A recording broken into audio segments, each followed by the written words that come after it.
Excuse me, I want you to go and take a look at the bus and see what we are offering. This is a kitchen in there, just to show you what we're offering for Morgan. Only takes a minute. Okay.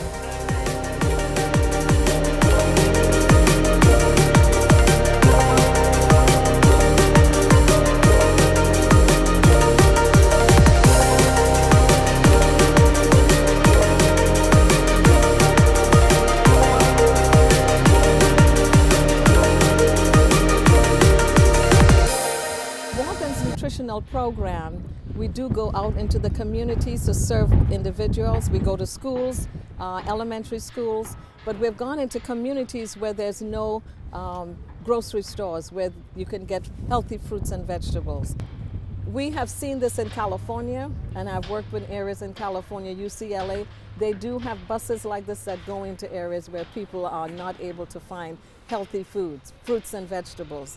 So we think that this will be an added bonus to the Morgan 1 mile or 2 miles or whatever miles that we may have to go in the communities. We are planning to have our own garden on the new building. When we get to the new building, we will be on the 6th floor, and we will have our own gardening there, and the vegetables and fruits that we get from there, we can add them to the bus along with our farmers, and then we can take these foods out to the community. So with the Nutritional Sciences program, we offer an internship program that will be coming this fall of 2023. In 2024, we will be in the new building. The students, we're asking for 20 students because we graduate about 15 to 20 students a year.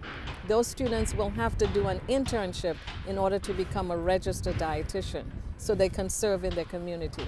The internship program then gives them that 10-month training in the internship to be able to become a registered dietitian. They take a accredited exam and they become dietitian at that end. Well, the bigger picture really is to improve the health of the community here in Baltimore.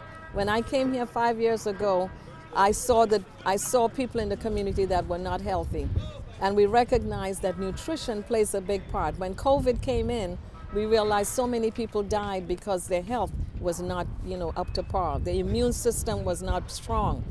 Food and healthy food, plant-based foods, improves one's immune system. Our nutrition classes, we have doubled the amount of students who are taking nutrition at Morgan right now. So we have had almost 1,000 students taking nutrition this past fall. Normally it would only be 400 or 500. And so that's our focus, to more improve the fruit and vegetable intake of our people. And if we do that, we have found that people can live healthier and more productive lives. And that's our key, and that's our goal for the Morgan State's community service to the public here in Baltimore area.